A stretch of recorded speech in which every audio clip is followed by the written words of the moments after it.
കടുത്തുരുത്തി തളിയിൽ ശ്രീ മഹാദേവ ക്ഷേത്രത്തിൽ തിരുവുത്സവത്തിന് കൊടിയേറി. തന്ത്രി മുഖ്യൻ ബ്രഹ്മശ്രീ മനേത്താറ്റില്ലത്ത് ചന്ദ്രശേഖരൻ നമ്പൂതിരിയുടെയും ക്ഷേത്രം മേൽശാന്തി സന്തോഷ് നമ്പൂതിരിയുടെയും മുഖ്യ കാർമ്മികത്വത്തിലാണ് തൃക്കൊടിയേറ്റ് നടന്നത്.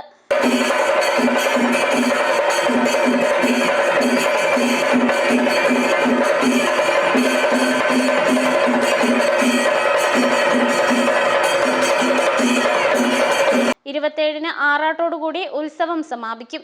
കടുത്തുരുത്തി തളിയിൽ ശ്രീ മഹാദേവ ക്ഷേത്രത്തിലെ ഈ വർഷത്തെ തിരുവുത്സവം ഭക്തി നിർഭരമായ ചടങ്ങുകളോടെ കൊടിയേറി.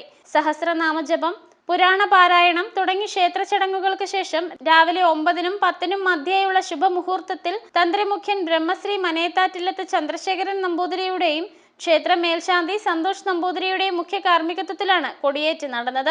ക്ഷേത്ര ഉപദേശക സമിതി president Jeevaprakash Sreegeetham, secretary JNB Kureekkal, Anil Aravindakshan, Murali KN, തിരുവുത്സവ committee convener Rajeevan K, Sharada Mandiram, Sreevalsam Venugopal, assistant commissioner Jyothi VR, SDO Rejimon എന്നിവർ സന്നിഹിതരായിരുന്നു. മേഘദൂത് ന്യൂസ്, കോട്ടയം.